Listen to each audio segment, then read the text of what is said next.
일단 먼저 법적 부분들 먼저 좀 분석을 좀 해야 될 것 같아서 최진영 변호사님을 스튜디오에 모셨습니다. 변호사님 어서 오십시오. 네, 안녕하십니까, 최진영입니다. 자, 오늘 참 이게 지금 윤석열 대통령이 재판을 받고 있는 동안 외부에서 저렇게 많은 이제 청년들과 우파의 보수우파 시민들이 윤석열 대통령을 응원하면서 올바른 법적 판단이 내려지길 기다리면서 저렇게 집회를 갖고 있는 그런 모습인데, 지기현 재판부가 윤석열 전 대통령에 대해서 내란 우두머리 혐의 인정을 했고요. 그리고 무기징역을 선고를 했습니다. 오늘 재판 쭉 지켜보셨는데 일단 총평부터 부탁드릴게요. 사실 가슴이 좀 먹먹해졌습니다. 예, 예. 특히 초기에 어떻게 보면 절차적 문제에 대해서 수사권이 문제가 없다. 그리고 증거가 잘못됐기 때문에 위법 수집 증거로서 유죄로 증거를 쓸 수 없다라는 부분을 하나하나 배척해 가는 것을 보고 어떤 실무가로서의 직감으로 유죄 판단을 하겠구나라는 것을 직감적으로 좀 느낄 수가 처음부터요? 있었습니다. 네. 그렇기 때문에 마음에 어떤 준비를 하고 봤었는데 처음부터 끝까지 결국 수사는 적법했고 기소도 문제가 없었으며 유죄 증거에 의할 때 법리적으로 대통령도 내란죄에 주범이 될 수 있다라는 그런 판단을 보면서 상당히 제 어떤 법률적 상식에 상당히 어긋나는 부분이라서 굉장히 큰 실망을 했습니다. 어쨌든 유죄를 선고했다는 점, 나아가 사형을 구형했지만 사형이 아닌 무기징역을 윤 대통령에 대해서 선고를 했다는 점, 이런 부분을 했을 때는 굉장히 어떻게 보면은 윤 대통령의 무고함, 어떻게 보면은 그 현직 대통령의 권한 행사라는 측면에서 봐야 되지 않느냐라고 주장했던 사람으로서는 상당히 당혹스럽고 속상한 것은 기본인 것 같습니다. 다만 그럼에도 불구하고 또 지기현 부장판사의 논리 중에 민주당이 비상계엄 이꼴 내란이다라고 했던 그 프레임 자체를 깨버린 부분도 있습니다. 기본적으로 이제 윤 대통령 그리고 그 김영현 전 장관을 비롯한 오늘 기소된 8분 중에 6명에 대해서는 유죄를 인정했지만 나머지 2명에 대해서 무죄를 선고하고, 나아가 비상계엄과 관련해서 무언가 어떤 행위를 나눠서 뭘 했다는 것만 가지고 그것을 내란으로 평가할 수는 없다라고 하면서 사실상 이와 같은 윤석열 대통령의 그 비상계엄이 국민의힘, 나아가 그 여러 가지 일을 했던 군인 그리고 공무원들에게까지 이런 그 민주당이 주장하고 있는 이 내란 프레임을 확장돼 가는 것을 끊어버렸다라는 점은 나름대로 좀 평가할 수 있는 부분도 있지 않나 생각을 합니다. 예, 하나씩 좀 살펴봐야 될 것 같습니다. 댓글창에서 벌써 이신 걱정하시면서 만두가 너무 좋아님께서는 이신 가면 사형받는 거 아니냐 막 그렇게 걱정하시는데요. 그런 부분도 하나씩 좀 설명을 드리도록 하겠습니다. 일단 먼저 좀 살펴봐야 될 게 지기현 판사가 조목조목 자기가 이제 어떻게 보면 무기징역을 내리게 되는 그 이유에 대해서 이제 설명을 하는데, 그동안 보수우파 진영이나 또 변호인단 측에서 계속 주장했던 게 윤석열 대통령에서 내란죄를 적용하기 위해서는 형법상에 규정되어 있는 그 내란죄의 정의부터 이제 우리 해야 되는 거 아니냐, 그러면서 얘기했던 게 일단 내란죄가 적용될 수 있으려면은 국헌문란의 목적이 있어야 되고 그리고 폭동이 있어야 된다, 그런 게 분명히 명시가 되어 있지 않습니까?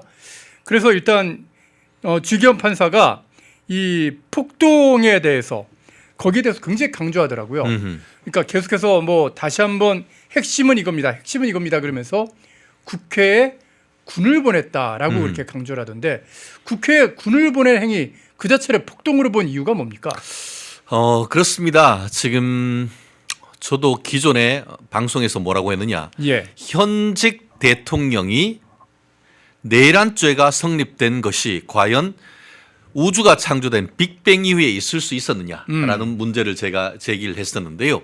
그에 대한 답을 오늘 지기현 부장판사가 얘기를 하면서 로마 시대 때부터 오늘에 이르기까지, 그리고 역사적인 부분을 이렇게 쭉 얘기를 했지 않습니까? 그러면서 로마 시대 같은 경우에는 왕이 어떤 그 존재를 했기 때문에, 그리고 중세까지도 왕은 왕권 신수설, 나아가 국왕무오류설, King can do no wrong이라고 해서 있었기 때문에 실제로 중세 때까지만 해도 국왕은 어떤 권한을 행사했다고 하더라도 그것이 내란죄가 될 수는 없다. 다만 영국으로 갔을 때 영국의 찰스 1세가 여러 가지 뭘 하려고 했는데 의회가 뭘 방해를 했고 그에 대해서 국왕이 군대를 끌고 이 국회에 들어간 일이 있는데 그때에 결국은 의회는 오히려 왕을 사실상 어떻게 보면 사형을 시켰던 그런 예. 얘기를 하면서 이제 우리 역사를 서구 민주주의 역사를 봤을 때 중세 이후에 근세로 넘어오면서는 왕 또한 의회의 권력을 침탈을 했을 때에 이와 같은 일을 벌일 그 사실상 내란으로 인정됐던 취지가 있다라는 얘기를 하면서 결국 최근에 우리나라의 어떤 헌법을 봤을 때에 헌법에는 행정부만 있는 것이 아니고 사법부와 국회가 있기 때문에 예. 사법부나 국회의 업무 중에 본질적 내용을 상당 기간 무력화시키려고 하는 행동이 있다고 하면은 그것이 헌법 91조에서 얘기하고 있는 국헌문란의 목적이 인정된다라고 하면서 상당히 그 국헌문란 목적 자체를 상당히 넓게 인정하는 그런 해석을 했는데 과연 이것이 2심, 3심까지는 인정될 것인지에 대해서 사뭇 아직까지는 좀 다투어 봐야 된다라고 생각을 하고요. 나아가 지금 어쨌든 지기현 부장판사 같은 경우에는 국헌문란의 목적, 특히 대통령이 비상계엄이라는 헌법에 정해진 어떤 그 권한을 행사한다 하더라도 그 권한 행사가 사법부 그리고 또 입법부의 그 본질적인 권한, 입법에 관한 권한, 재판에 관한 권한을 침해한다. 그리고 그 침해하는 기간이 상당 부분 길어질 정도로 예측된다라고 하면은 이것은 헌법과 행법이 얘기하고 있는 국헌문란의 목적이 인정된다라고 이번에는 어쨌든 1심에서는 판단한 것 같습니다. 제가 폭동 부분을 질문을 드렸는데 국헌문란 부분을 또 이제 답변을 좀 해주셨는데요. 폭동에 대해서도 예. 제가 간단히 말씀드리면은 우리가 폭동의 폭은 우리가 폭행할 때 폭자입니다. 예. 그 폭행할 때 폭인데 오늘 지기현 부장판사 같은 경우에는 광의의 폭행이라는 것을 아마 얘기를 들어봤을 겁니다. 우리가 폭행을 굉장히 그 다양하게 생각합니다. 폭넓게 이제 생각을 그렇죠. 하는 거죠. 가장 최협의의 폭행은 뭐냐면 강도, 강간 이런 것과 같이 신체를 무력화시킬 정도의 유형력을 행사를 하는 반면에 그보다 조금 더 그 협의의 어떤 그건 최협이고 좀 넓은 것은 폭행입니다. 예를 들어서 제가 그 최앵커에 대해서 툭 치면은 몸에 닿지 않았다 하더라도 몸에 대한 어떤 유형력의 행사 이걸로 해서 폭행이 인정됩니다. 예. 그런데 그 내란에 있어서의 폭동의 그 폭행은 최광의의 그 어떤 유형력의 행사다라고 얘기를 하면서 비록 뭐 제가 댓글에도 봤더니만 내가 자다가 일어났더니만 그런 일이 있었는데 그걸 알도 못했는데 내가 무슨 그걸 어떻게 폭동이라고 할 수 있느냐라고 하는데 이번 그 지기현 부장판사는 어떻게 얘기를 했냐면은 여주에서 특전사가 헬기를 타고 서울로 들어온 것 자체만으로 서울 지역, 여의도 지역의 평원이 깨졌기 때문에 그것이 그 군대 동원 자체가 어떻게 보면 최광의의 폭행으로서의 어떤 폭동에 해당한다라고 지금 판단을 했습니다. 그렇기 때문에 이 또한 과연 한 지역에 어떤 그 혼란을 일으켜서 사실상 그 지역이 마비될 정도의 폭동 정도가 돼야 폭동이다라고 기존에는 판단이 됐던 것이죠. 그렇기 때문에 예전에 이제 뭐 5.16이라든가 이런 부분에 있었어야 어떤 그 광주에 있었어야 했던 그런 사태 그 정도의 사태가 있어야 어떤 그 폭동이라고 볼 수 있는 것이 아닌가라는 것이 전통적인 개념이었던 반면에 이번에 지기현 부장판사 같은 경우에는 그 폭동의 개념을 굉장히 확장시켜 가지고 지금 그 헬기를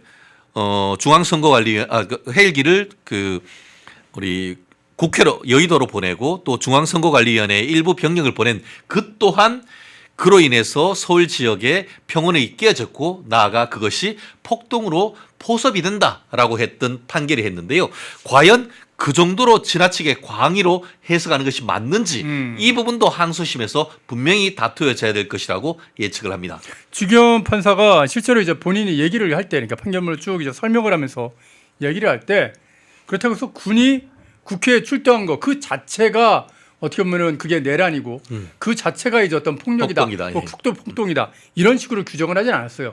그렇게 볼 수는 없지만 그 목적이 무엇이냐가 가장 중요하다. 그러면서 비상계엄 자체는 내란이 아니지만 그러나 이번 윤석열 대통령의 계엄은 그 원래 헌법상에 규정된 비상계엄의 수준을 뛰어넘었다. 뛰어넘었다. 네. 그렇게 표현을 하더라고요. 그렇습니다. 결국 그 부분이 그렇기 때문에 저 또한 12.3 비상계엄 같은 경우에 네네. 내란죄는 될 수 없다. 다만 대통령이든 공무원이 권한이 있다 하더라도 그 권한이 일정 부분 넘어서면은 뭐죠? 그게 직권남용 권리행사 방해죄. 예. 그렇기 때문에 직권남용 권리행사 방해죄가 되는 것은 변론으로 내란죄가 되긴 어렵다라고 저는 계속 지금까지 주장을 해왔고 네. 저도 지금 그 신념에 저는 변함이 없습니다. 근데 이번 같은 경우에는 내란도 성립되고 직권남용도 된다 이렇게 지금 판단을 했는데요. 말씀드린 것처럼 그 논리를 하면서 이렇게 비유를 했죠. 성경책을 읽겠다라고 하면서 촛불을 훔쳐갈 수는 없다 이렇게 지금 표현을 했습니다. 예. 결국 그 말씀은 뭐냐면은 비상계엄이라고 한 것은 결국은 국헌을 문란하기 위한 목적이 아니고 이게 문란된 국헌을 회복하고 정상적으로 질서를 유지하기 위한 그런 목적으로 해야 된다라고 전제를 하죠. 그렇기 때문에 어떻게 보면 대통령의 상황 판단 그리고 그 절차를 어떻게 했는지 그 부분을 우리가 사법적 판단으로 잣대로 할 수는 없다. 그런데 그걸 하려고 한다고 하면은 말 그대로 뭐 어떻게 보면 민주당의 입법 폭주 그리고 또 탄핵 폭주 이런 부분에 대해서 헌법이 정한 절차대로를 해야 되는데 군대를 과연 그렇게 투입했는 것이 맞느냐라고 얘기를 하면서 무슨 얘기를 했느냐. 윤 대통령 같은 경우에 일시적으로 이런 그 어떻게 보면 놀래키고 경고성 계엄을 했다라고 주장을 하고 있습니다만 주장을 했죠. 이 특전사를 이제 출동을 시켰는데 그 특전사에 있는 병력을 퇴각시키는 시점을 딱 정하지 않았다. 예. 그런 얘기를 하면서 원한다고 하면은 대통령이 원한다고 하면 그 상황을 계속 갈 수도 있었던 그런 부분인 것이고 나아가 이게 그 목적과 관련해 가지고 이게 비상계엄 포고령이 있었지 않습니까? 그 포고령에 보면은 그 중에 그 국회의 어떤 그런 부분을 사실상 의견 기능을 완전히 그냥 마비시키려고 하는 그런 그 문구가 명백하게 그걸 통해서 의도가 인정된다라고 하면서 설령 비상계엄을 했다 하더라도 그런 식으로 해서 사법부라든가 입법부의 어떤 기능을 상당 기간 사실상 무력화하게 하는 것은 있을 수 없다라는 취지로 해서 그 유죄를 판단을 했는데요. 저는 이 부분도 과연 그런 논리가 맞는지에 대해서는 앞으로 충분히 다툼의 여지가 있지 않느냐. 지금 오늘 뭐 제가 들어오기 전에 그 일정 부분 누구를 봤더니만 비상계엄을 하는데 그러면은 국회에 병력을 보내서는 안 된다라는 그런 규정이 있느냐.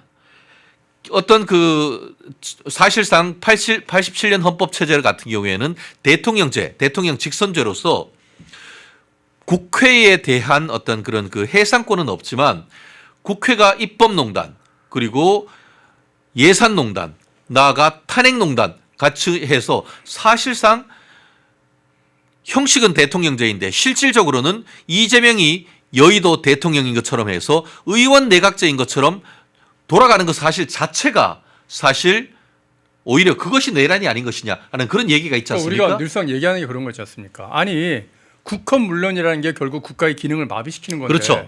그럼 국헌 문란을 자해한 건 민주당 이재명이 대표로 있었던 민주당 아니냐? 그렇죠. 예. 민주당에서 31건의 그 탄핵을 저지르고 예산을 삭감하고 이러면서 사실상 같으면 윤석열 행정부 자체를 갖다 마비시켰으니까 무력화시켰죠. 그걸 갖다가 막기 위해서 계엄을 선포한 게 왜 내란이 되냐? 그렇죠. 그렇기 때문에 지난번 4월 4일 날 있었던 헌법재판소의 판결문도 보면은 네네. 내란에 대한 판단을 하고 있지 않습니다만 왜 윤석열 대통령이 그와 같은 12.3 비상계엄을 했느냐라고 했을 때에 좀 전에 얘기했던 31건의 계속적인 탄핵 그리고 예산 또한 어떻게 보면 다 잘라버려가지고 뭐 어떻게 보면 예산도 제대로 할 수 있는 권한도 뭐 대통령 우리나라 정부 수립한 이후에 최초의 어떤 그런 최악의 케이스가 있었고 사실 정부가 새로 서면은 뭔가 새로 하려고 하면은 정부 조직법을 바꿔야 되는데 정부 조직법을 비롯해서 뭐 법을 바꿀 수 있는 것들이 하나도 없었지 않습니까? 그런 상황을 에서 이런 상황을 타개하기 위한 목적 그러니까 그 비상계엄의 목적의 정당성 부분은 지난번 헌법재판소조차도 인정을 하고 있는 겁니다. 그런데 이번 판결 같은 경우에는 그와 같은 목적은 인정하면서도 그에 대해서 군대를 보낸 것은 잘못됐다라고 하는 것은 어떻게 보면은 어떤 목적의 정당성 자체도 사실 부인해버리는 이런 부분이 있기 때문에 과연 오늘 1심 판결이 지난번 대통령을 탄핵했던 그 탄핵 결정문의 목적의 정당성이란 그런 측면에서는 오히려 헌법재판소가 인정했는 반면에 이번에 같은 경우에는 그와 같은 목적의 정당성조차도 인정하지 않은 듯한 그런 부분이 있기 때문에 저는 이와 같은 부분도 2심에서는 반드시 바로잡아야 될 부분이 아닌가 생각을 합니다. 그런 얘기를 하더라고요. 계엄령 자체는 대통령의 통치권이라는 것을 분명히 인정해요. 지금 판사도 인정을 했습니다. 예, 예. 인정을 하면서 그 계엄의 목적을 어떻게 보면 헌법상에서 딱 규정해 놓은 거, 뭐 내란이나 전시 같은 어떤 사변 그런 상황에서 질서를 유지한 걸로 너무 좁게 보고 그리고 나서 계엄군이 어떻게 보면은 지금 가장 국가를 갖다 마비시키고 혼란시키고 있는 게 지금 그 당시에 야당이었지 않습니까? 민주당과 야당들.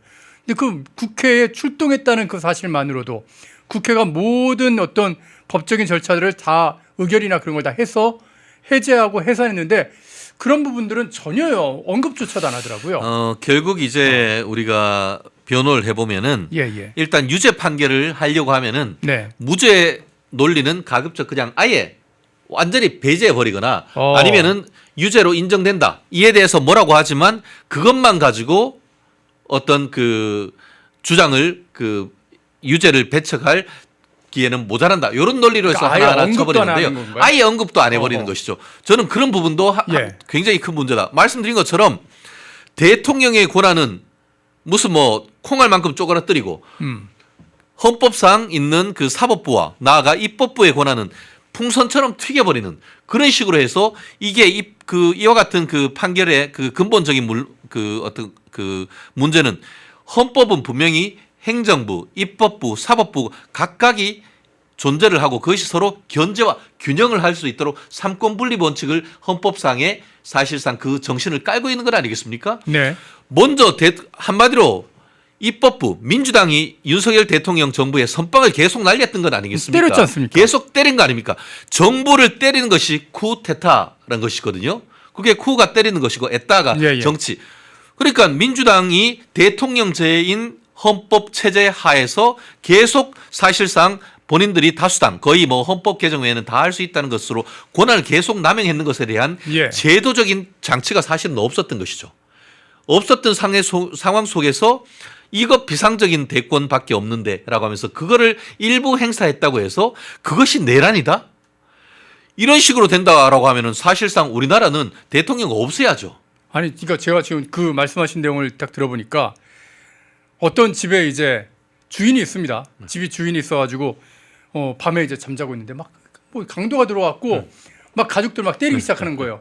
그래서 그 가족을 때리는 그 강도를 막기 위해서 어쩔 수 없이 그 집 주인이 몽둥이 같은 걸 들어갖고 그 강도를 한 대 때렸어요. 때리지도 않았어요. 때리는 신용만 한 거지. 신용만 한 거지. 예. 그랬는데 갑자기 뭐 경찰이든 뭐 수사관이 와서 왜 사람을 기물로 폭행하려고 그래요? 예. 왜 원래 몽둥이를 들었냐? 그 몽둥이는 빨래를 두드리는 용도인데 왜 빨래를 두드리는 용도로 쓰질 않고 사람을 때리는 용도로 썼어? 이거 유죄야. 지금 딱 그렇죠. 그렇게 얘기한 거 아닌가요? 그렇죠. 딱 그 논리인 것이죠. 그렇기 때문에 지금 국회는 극도로 보호를 받아야 되는 것이고 그 무슨 짓을 하건 그 반면에 대통령은 헌법상 비상대권으로 있음에도 불구하고 그 비상대권을 쓰는 신용만 했음에도 불구하고 너 내란이야 라고 하는 것이 과연 비례의 원칙에 맞는 것인지 그것이 대한민국 87년 체제로서의 대한민국 대통령제의 입법 취지에 맞는 것인지 저는 근본적인 의문을 제기하는 것이죠. 근데 그런 얘기를 주기현 판사도 사실 하더라고요. 뭐 대통령이 내란을 일으키는 경우가 있었는지 역사적으로 쭉 하고 뭐 세계 각국의 사례를 자기가 찾아봤다 그런 얘기를 하면서 아프리카 같은 그런 나라는 후진국들은 대통령이 자기 권한을 강화하기 위해서 의회를 갖다 탄압하는 그런 어떤 친위 쿠데타 같은 거 하긴 하더라. 그리고 근데 실제로 처벌된 경우는 거의 없었는데 처벌된 경우를 왜 없나 자기가 찾아보니까 성공한 경우가 굉장히 많았고 실패하더라도 망명을 가버렸어. 해외를 가버렸어. 그래서 처벌할 수가 없는 그래서 처벌 사례가 없었다. 근데 선진국은 왜 처벌 사례가 없나 봤더니 아예 그런 일이 발생하지 않도록 어떻게 보면 의회와 이 행정부가 서로 권력의 균형을 할 수 있게끔 의회도 선거를 갖다가 상원, 하원으로 나눠서 실시하기도 하고 중간 평가를 통해서 중간 선거를 통해서 나눠서, 임기를 갖다가 계속 어떻게 보면 한 번에 우리나라처럼 그렇죠. 완전히 헷가닥 되는 일을 아예 어떻게 보면 배제해서 국정 운영의 안정을 기할 제도 장치가 있다라고 얘기를 하죠. 대한민국은 국회는 대통령에 대한 탄핵권이 있는데 대통령 국회에 대한 해산권이 없어요. 그렇기 때문에 헌법 개정을 하면 반드시 그 부분을 넣어야 되는 부분이고 이 부분은 제가 들으면서 어떤 느낌이었냐 하면은 윤 대통령 정말 답답하셨겠다라고 하는 그런 게 행간에 좀 느꼈거든요. 저는 그렇게 느꼈습니다.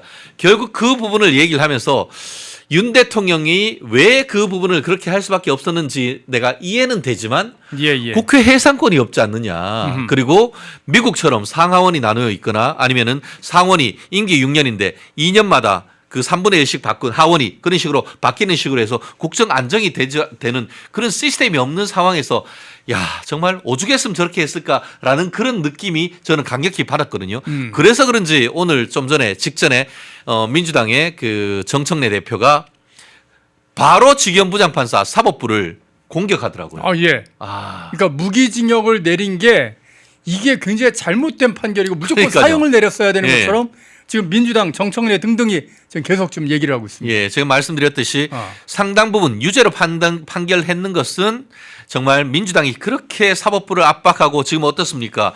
너 이거 유죄 안 하고 무죄하면은 대법관 2배 늘려버리고 법원행정처 없애버리고 그리고 인사하는데 판사들끼리 하는 것이 아니고 외부에서 데리고 와가지고 너네들 다 날려버린다. 이런 식으로 협박을 하는 상황 속이기 때문에 사실상 참 진짜 이런 상황 속에서 직위원 부장판사도 지난 3월 7일처럼 윤석열 대통령의 구속영장 취소하는 그런 상황까지 가기가 참 어려웠던 상황이다라는 것을 저는 법조인으로서 개인적으로 조금 이해는 할 수 있는데 그렇다 하더라도 1개 판사가 아닌 1국의 판사로서 정말 기계 있게 판결을 했어야 되는 것인데 그러지 못한 것에 대한 아쉬움을 제가 토로하지 않을 수 없습니다.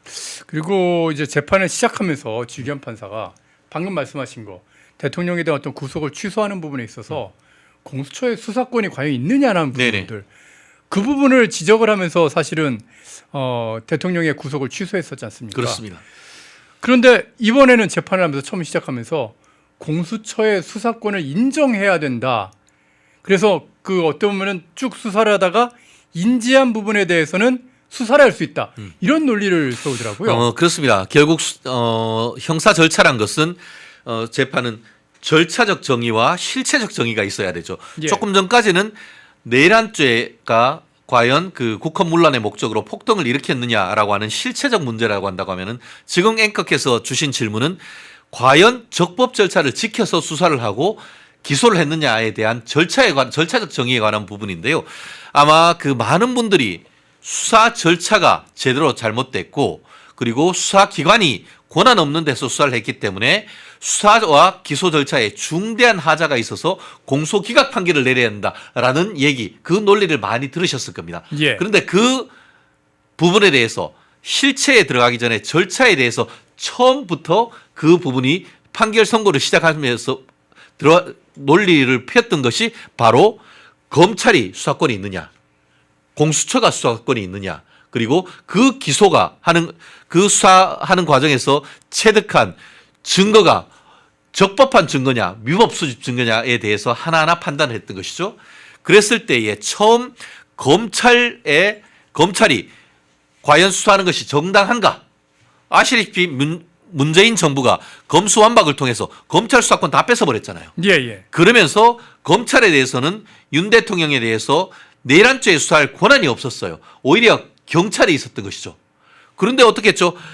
문제가 되니까 경찰도 승냥이처럼 검찰도 공수처도 백가쟁명을 하면서 서로 지난 그 겨울에 그런 식으로 해서 윤 대통령을 관절을 잡아가려고 그렇게 했었던 거 아닙니까? 그 과정에서 결국 공수처가 수사를 하고 그것을 구속영장을 받아가지고 검사가 기소를 했는데 공수처법에 보면은 뭐라고 돼 있죠?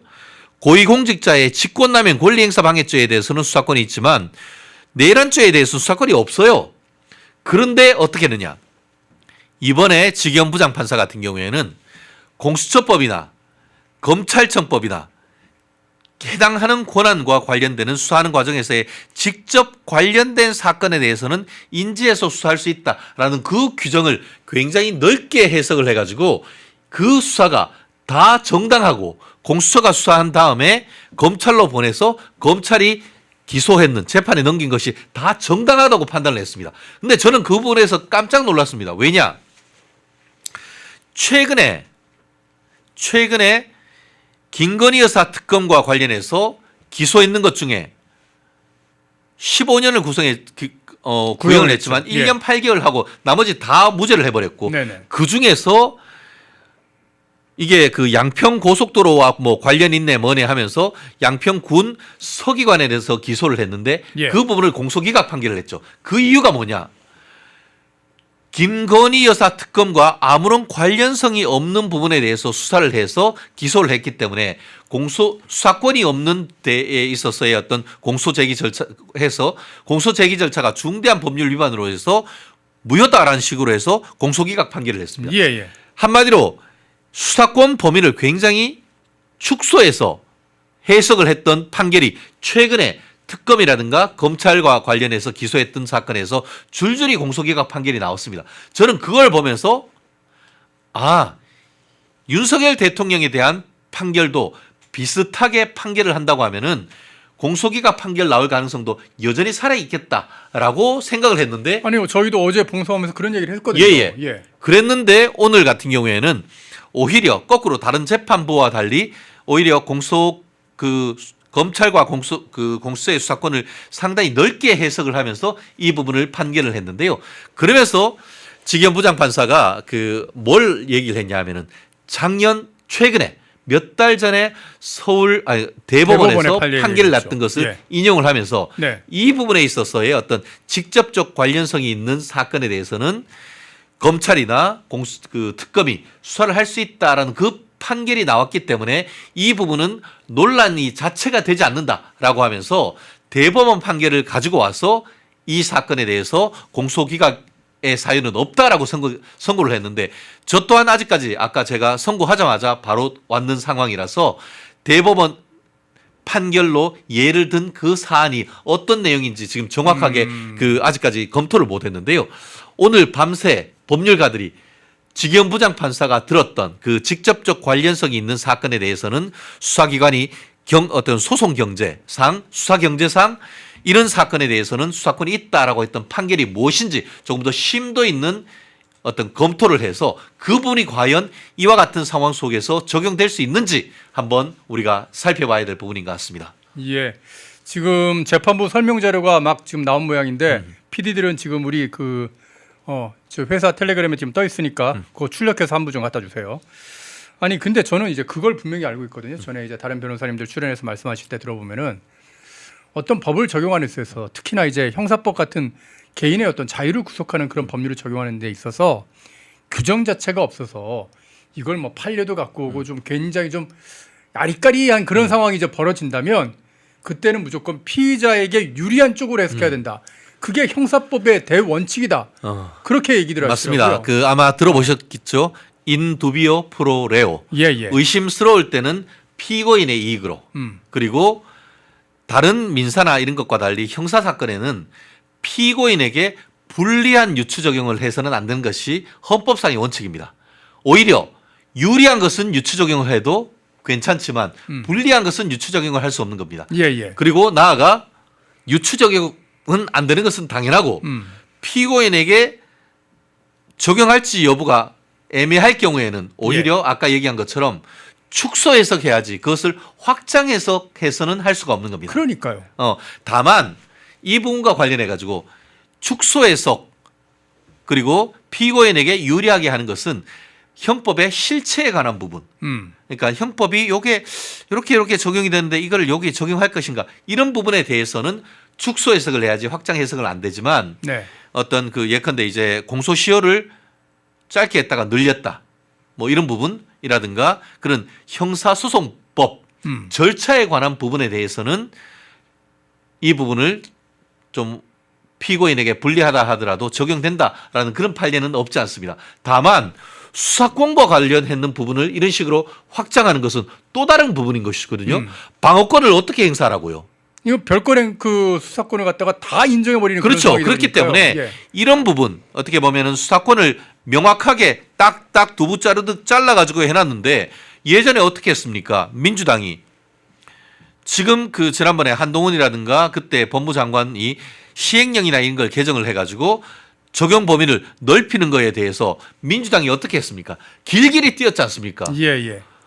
그랬는데 이제는 윤 대통령에 대해서 분명히 지들이 두부 자르듯 수사권을 딱딱딱딱 잘라놔서 요거는 니들이 했는데 그러면은 직접적 관련성이 있다고 해서 그 부분을 최대한 늘려버린다고 하면은 그러면은 민주당이 만들어 놓는 검수완박에 따른 그 입법 취지를 완전히 희석시켜버리고 우리가 법률 용어로 그것을 몰각시켜버린다라고 합니다. 그렇기 때문에 20에 간다라고 했을 경우에는 이런 식으로 수사권의 검찰과 공수처의 수사권 범위, 직접적 관련성이 있는 범위를 이렇게 지나치게 확장해서 해석하는 것이 맞는지에 대해서 반드시 항소심에서 절차적 위법에 대해서 따져야 된다라고 저는 생각을 합니다.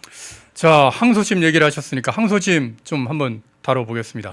아까 만두가 너무 좋아님데도 이제 2심, 그러니까 항소심 재판부가 가게 되면은 이게 이제 내란 전담 재판부가 맡게 되지 않습니까? 거의 그렇게 될 확률이 굉장히 높은 상황인데 그럼 내란 전담 재판부가 맡게 되면 이거 지금 무기징역보다 더 강하게 사형 나오는 거 아니냐 막 그런 걱정하시거든요. 항소심 어떻게 좀 아시나요? 결국은 윤 대통령 측이 항소하는 것은 거의 100%라고 봐야죠. 당연히 하겠죠. 예. 그래서 선고하면서 마지막에 오늘 선고한 때로부터 해서 일주일 내내 항소할 수 있습니다라고 했는데 유죄가 나왔고 사형을 구형했지만 무기징역까지 나왔는데 과연 특검이 항소할 것이냐,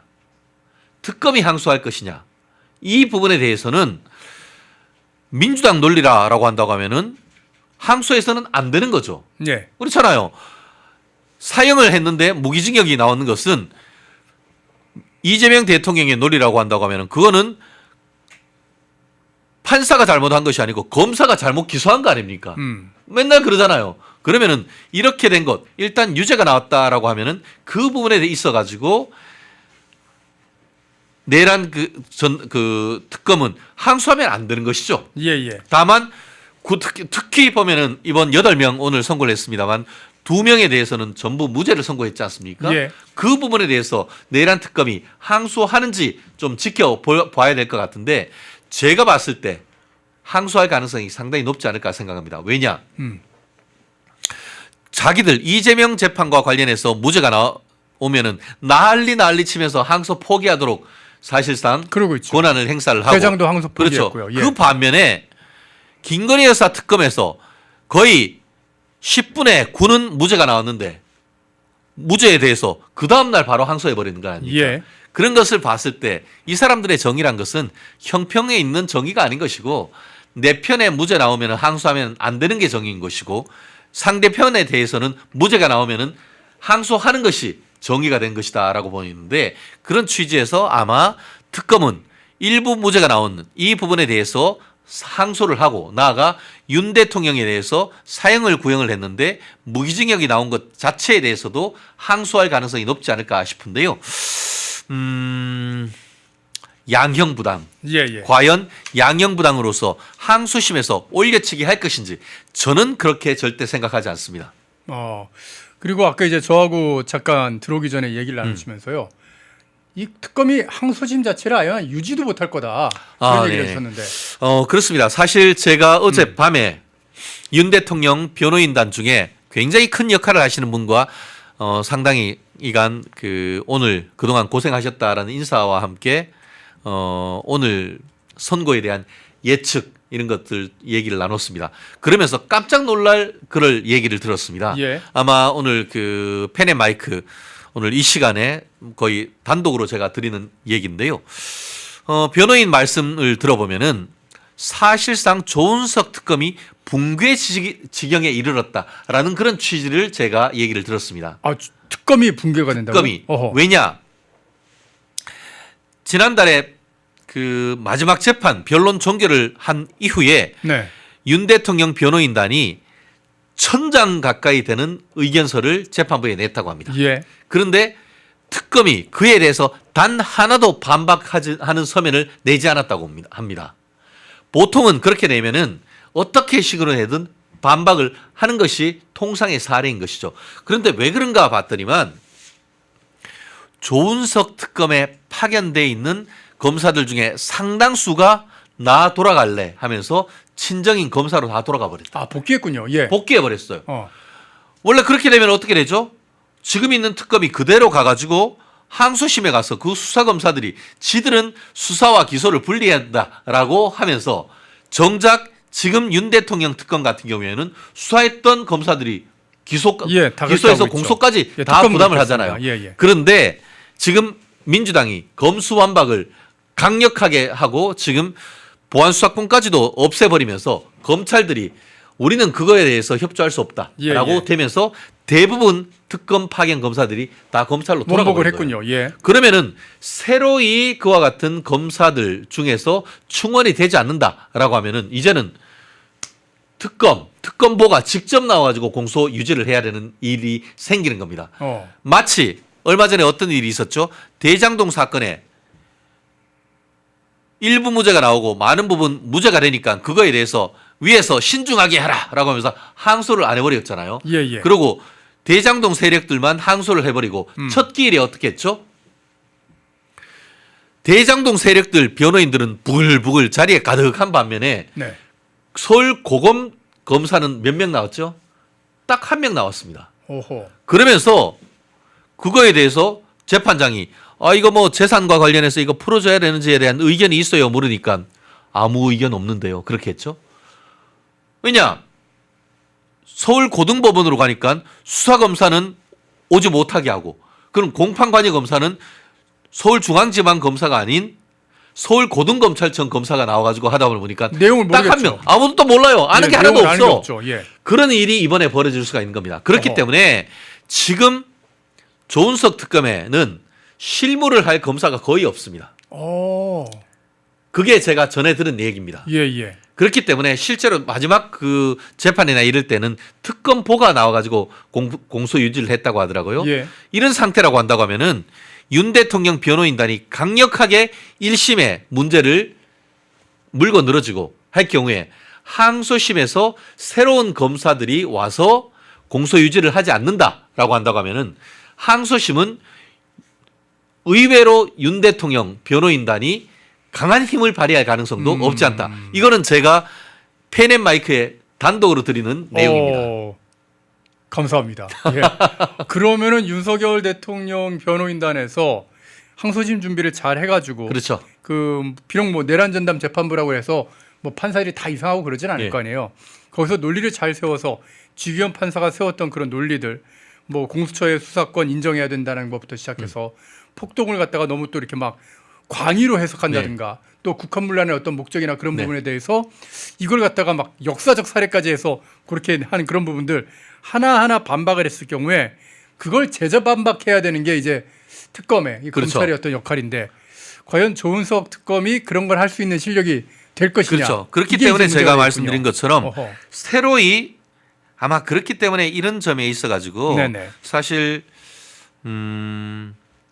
민주당이 입법권을 농단하고 있는 것이라 저는 생각하는데 그렇기 때문에 이런 부분에서 보안수사권을 가지고 검찰과 딜을 할 가능성이 저는 있다고 봅니다.